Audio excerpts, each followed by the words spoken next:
पिछली क्लास में अपन ने स्टैंडर्ड कॉस्टिंग में जो सूत्र यानी जो फॉर्मूले है वो किस तरह से बनाएंगे उसकी प्रक्रिया के लिए अपन आगे बढ़ रहे थे, उसको कंटिन्यू करते हैं आगे। उसका हल्का सा मैं आपको रिवाइज कर रहा हूँ। अपन ने पढ़ा था कि मेटीरियल कॉस्ट वेरिएंस के दो भाग होते हैं, मेटीरियल प्राइस वेरिएंस और मेटीरियल यूजेज वेरिएंस। ठीक है। और मेटीरियल यूजेज वेरिएंस के दो भाग है, मेटीरियल मिक्स वेरिएंस और मेटीरियल सब यूजेज वेरिएंस या मेटीरियल यील्ड वेरिएंस। ठीक है। इसमें मैंने आपको बताया था कि ये मेटीरियल कॉस्ट वेरिएंस के चार पार्ट हो गए, दो ये और दो इसके, यानी यहाँ से काउंट करना है 1, 2, 3 और 4। ठीक है। एक मिनट में MM लिख लेता हूँ। MM का मतलब है मेटीरियल, MM का मतलब क्या है? मेटीरियल। ठीक है। अब देखो आप आगे, मैंने कहा था 1, 2, 3 और 4। ठीक है। तो अपन को 4 से शुरू करना है और उल्टी गिनती लिखनी है अपन को। जैसे 4 से पहले क्या आएगा? 3। अब जहाँ खत्म हो जाए वहीं से स्टार्ट करना है। 3 पर खत्म हुआ, 3 से स्टार्ट करना है अपन को। ठीक है। अब 3 से पहले क्या आएगा? 2। अब देखो -3 से प्लस का M3 कट जाएगा, कोई भी चिन्ह नहीं है तो प्लस मानेंगे, तो माइनस के M3 से प्लस का M3 कट जाएगा। अब क्या बचा? 2 और 4, 2 और 4। ठीक है। ये 2 और ये 4। अब 2 पर खत्म हुआ, 2 से स्टार्ट करेंगे, 2, 1। अब देखो माइनस के M2 से प्लस का M2 कट जाएगा। अब क्या बच गया? 1 और 4। तो यहाँ लिख देंगे 1 और 4। इसको मैंने बताया था उल्टा वाला, इसको फिर आपको सीधा बनाना है। सीधा कैसे बनाना है? मेटीरियल कॉस्ट वेरिएंस के दो भाग हो गए, मेटीरियल प्राइस वेरिएंस और मेटीरियल यूजेज वेरिएंस। इसके दो भाग हो गए, material mix variance, material mix variance और मेटीरियल सब यूजेज वेरिएंस या मेटीरियल यील्ड वेरिएंस। अब ये उल्टा है, फिर उसको सीधा बनाना है। उल्टा को सीधा कैसे बनाना है? देखो इसको आपको घुमाना है।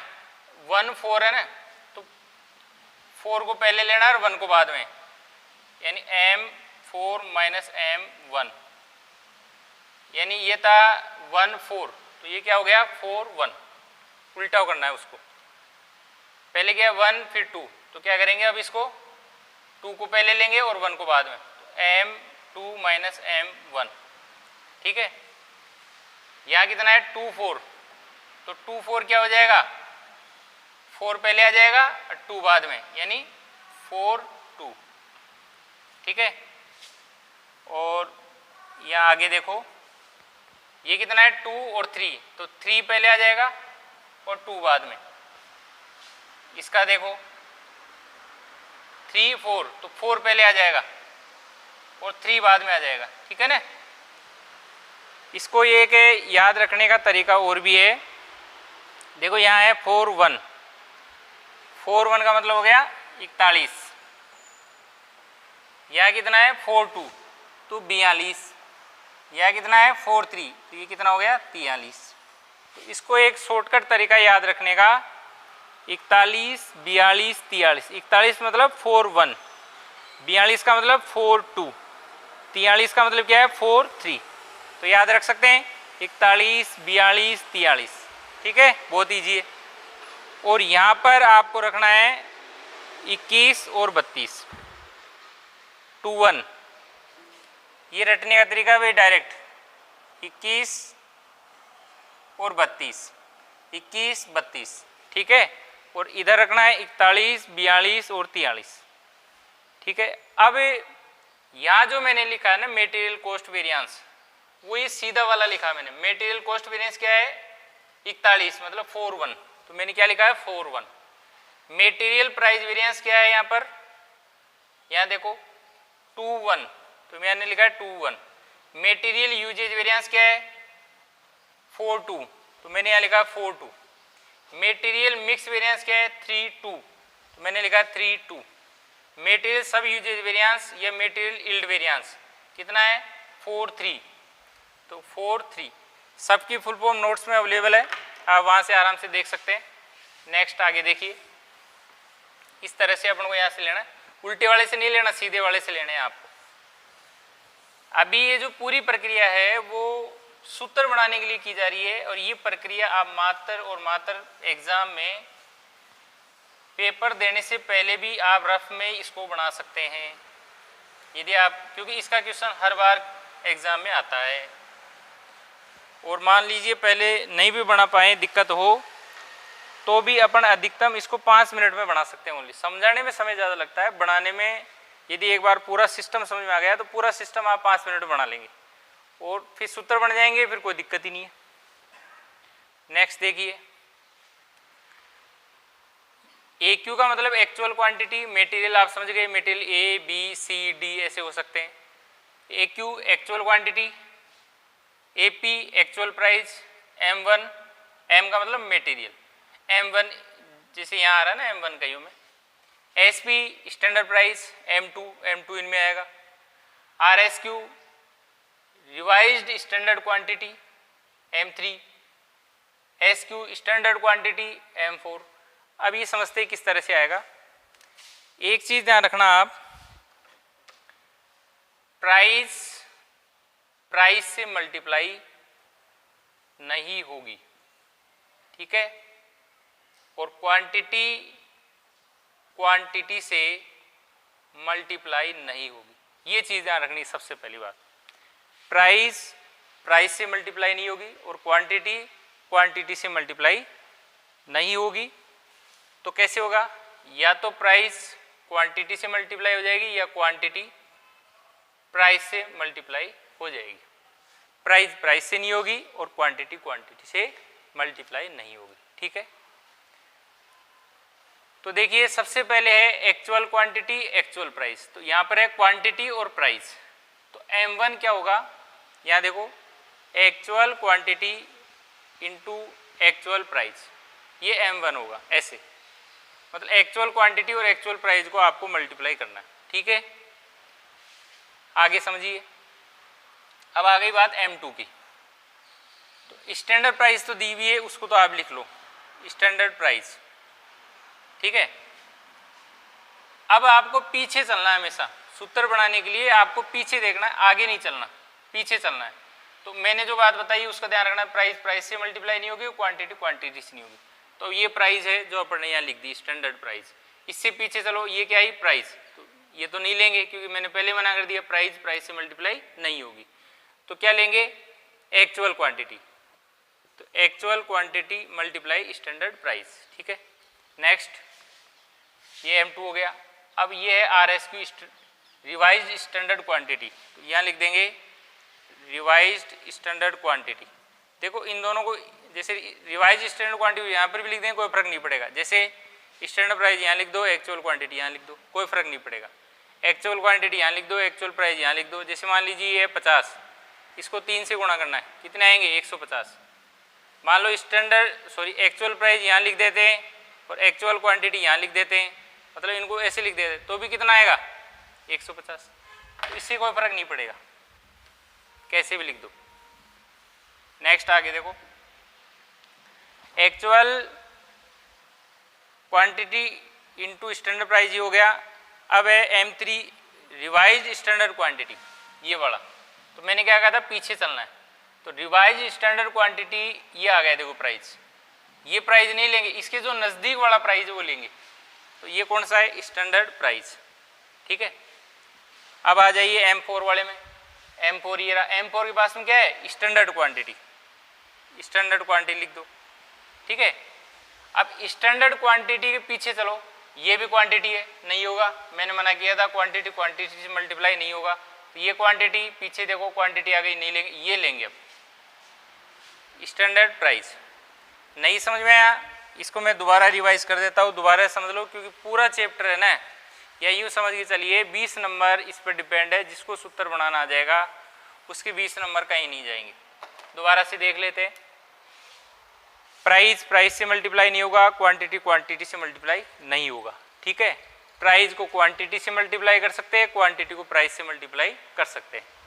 तो यहाँ देखिए आप सबसे पहले M1 कैसे बनाएंगे, ये रहा आपका M1। अच्छा, इसको कैसे, ऐसे एक बार याद करना पड़ेगा, actual quantity actual price, simple सी बात है, एक्चुअल क्वांटिटी एक्चुअल प्राइस, फिर स्टैंडर्ड प्राइस, फिर RSQ रिवाइज स्टैंडर्ड क्वांटिटी, फिर स्टैंडर्ड क्वांटिटी। ठीक है, इस तरह से आप एक बार इसको याद कर लें। याद करना बड़ा आसान है, ये ऐसा कोई बहुत खतरनाक चीज़ नहीं है कि अपन इसको याद नहीं कर सकते। जैसे मैं बोल रहा हूँ, एक्चुअल क्वांटिटी एक्चुअल प्राइस, फिर स्टैंडर्ड प्राइस, फिर RSQ रिवाइज स्टैंडर्ड क्वांटिटी, फिर स्टैंडर्ड क्वांटिटी। देखो कितना आसान है, दोबारा देखो, actual quantity actual price, standard price, RSQ और SQ। ठीक है, AQ, AP, SP, RSQ और SQ। कोई बहुत खतरनाक चीज़ नहीं है कि अपन को याद नहीं रहेगा। AQ, AP, SP, RSQ और SQ। ठीक है, ये चीज़ ध्यान रखेंगे, क्वांटिटी क्वांटिटी से मल्टीप्लाई नहीं होगी, प्राइस प्राइस से नहीं होगी। आगे देखते हैं वापस से। तो सबसे पहले M1 का देखो, एक्चुअल क्वांटिटी को किससे मल्टीप्लाई कर देंगे, एक्चुअल प्राइस से। ठीक है, अब M2 के लिए देखो क्या चीज़ है, स्टैंडर्ड प्राइस। स्टैंडर्ड प्राइस कैसे भी लिख दो इधर उधर, कोई फर्क नहीं पड़ता। अब स्टैंडर्ड सूत्र बनाने के लिए ध्यान रखना, अपन को हमेशा पीछे चलना है, वहाँ से M2 बनाना है तो यहाँ स्टैंडर्ड प्राइस आगे लिख ली अपन ने, इससे अब पीछे चलना है अपन को। तो ये प्राइस है, ये नहीं लेंगे, फिर ये लेंगे एक्चुअल क्वांटिटी। अब आ जाओ आप M3 पर। तो M3 के पास में RSQ है, वो तो लिख दो आप, चाहे यहाँ लिख दो चाहे वहाँ लिख दो, ये चलो यहाँ लिख देते, इससे कोई फर्क नहीं पड़ता, कोई जरूरी नहीं भाई क्वांटिटी इधर हो इधर भी हो सकती है। RSQ लिख लिया, RSQ पीछे चलो, अब आप ये SP आ गया, बिल्कुल लेंगे, ये क्वांटिटी ये प्राइस है, ले लेंगे SP।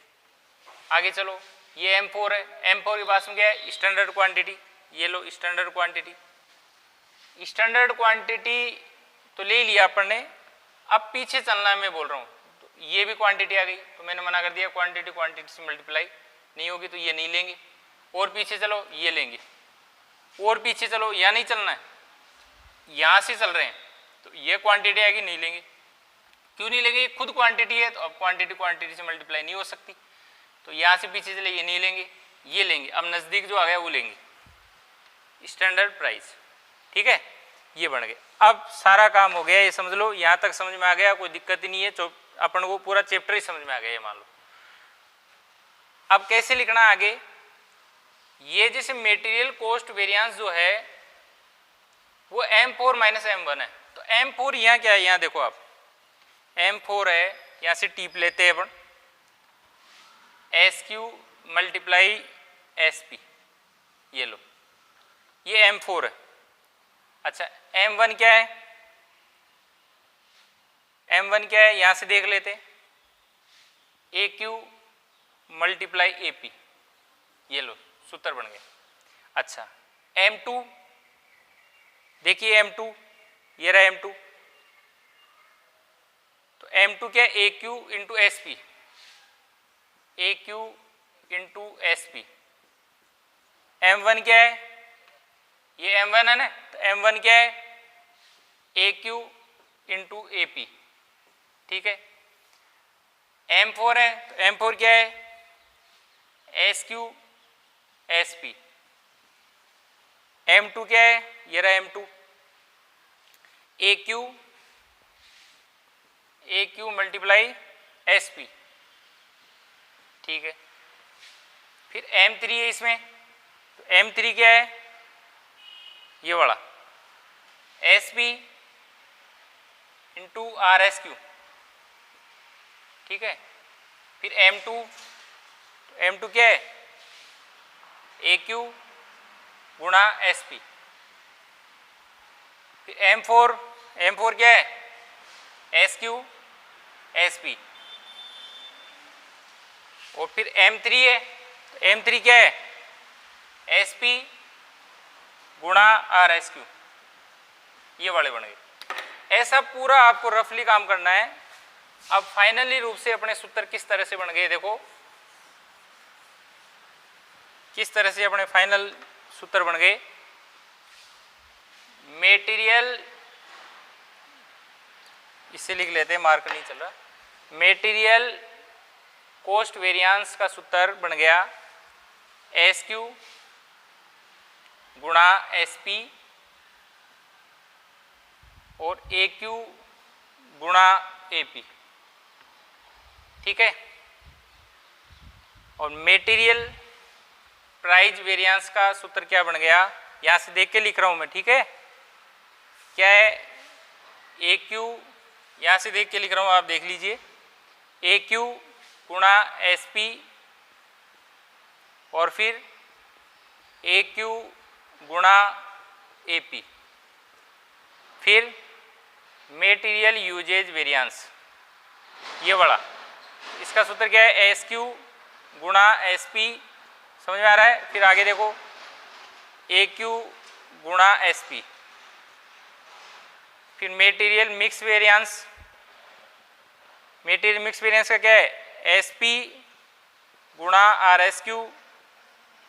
RSQ, ठीक है, और AQ गुणा SP गुणा SP। फिर मेटीरियल सब यूजेज वेरिएंस या मेटीरियल इल्ड वेरिएंस का क्या हो गया, मेटीरियल सब यूजेज वेरिएंस या मेटीरियल इल्ड वेरिएंस का सूत्र क्या हो गया, SQ गुणा SP, यहाँ से देख के लिख रहा हूँ मैं, ठीक है, माइनस SP गुणा RSQ। आ गया इतना, बस ये वाला ही अपन को डायरेक्ट सवाल में काम में लेना है, ये सूत्र डायरेक्ट काम में लेना है, इतना सब काम रफली है। मतलब M1 और M1, M2, M3 और M4 ये कहीं काम में नहीं लेने परीक्षा में। परीक्षा में, एग्जाम में ये सूत्र आपको डायरेक्ट काम में लेना है, कहीं पर भी M1 या M2 कहीं पर भी शो नहीं करना, ये पूरा रफली काम है। लेकिन एक बार ये सूत्र बन जाएंगे फिर सवाल गलत होने का कोई दिक्कत, मतलब परेशानी नहीं है, किसी भी प्रकार की दिक्कत ही नहीं आएगी। लेकिन इनको याद रखना बड़ा मुश्किल है, जैसे SQ, SP, AQ, AP, AQ, SP, AQ, AP, SQ, SP, AQ, SP, ऐसे याद करते करते सब मिक्स हो जाएंगे। तो इनको याद करने का कोई तरीका नहीं है, बस इसका एक ये पैटर्न है जो मैंने बताया है, इसी पैटर्न से आप इन सूत्रों को बनाओ और 2-4 बार इन चीज़ों का अभ्यास करोगे आप तो बिल्कुल आप आसानी से बना देंगे। और मैं कह रहा हूँ मैक्सिमम 5 मिनट में आप ये बना सकते हैं। और एग्ज़ाम में कोई भी 20 नंबर का प्रश्न करने के लिए अपने पास में कम से कम 25 मिनट तो होती ही होती है। तो 25 मिनट में ये मान के चलिए कि अपन को सूत्र बनाने में लग गए 5 मिनट, तो ठीक है। यहाँ तक का पूरा काम तो पूरा रफली आपको पीछे करना पड़ेगा, ये सूत्र आपको आगे लाने पड़ेंगे। फिर बस ये सूत्र आ गए, अब आप 10 मिनट में इनमें SQ, SP इनका है ना डाटा फीड करके तुरंत आंसर कर दीजिए। मतलब आप 10 मिनट में इसमें डाटा फीड कर देंगे और 5 मिनट में सूत्र बना लेंगे, फिर भी आपके पास 10 मिनट बचेगी और गलत होने का कोई चांसेस नहीं है, ठीक है। या फिर आप इन सूत्रों को याद कर सकते हैं तो कर लो भाई, कोई दिक्कत नहीं है, मुझे तो आराम से करो। याद करने में दिक्कत आ रही है तो फिर आप ये जो मैंने पैटर्न बताया इसका बार बार अभ्यास करो। आप कम से कम 3, 4, 5 बार अभ्यास करेंगे तो ये आपके लिए अपने आप ही ईजी हो जाएगा। और परेशानी आती है तो वीडियो को बार बार प्ले करके आप देख सकते हैं, बीच में फिर पॉज कर लो और अपनी कॉपी में उसको है ना लिख लिख के आप प्रैक्टिस करो, जब भी हो पाएगा। और नेक्स्ट वीडियो में अपने प्रैक्टिकल सवाल चालू हो जाएंगे क्योंकि सूत्र वगैरह अपने बिल्कुल कंप्लीट हो गए इस चैप्टर के। अब नेक्स्ट वीडियो में अब सवाल चालू हो जाएंगे, इसलिए आप बुक्स या तो आपने ले ली होगी, नहीं लिए तो आप ज़रूर ले आएँ, कैलकुलेटर वगैरह जो भी है पूरी व्यवस्था रखें। और जैसे क्लास में बैठकर पढ़ते हैं उसी तरह से आप घर पर बैठ के और पढ़ें, जब ही अपन सफल हो पाएंगे। Thank you.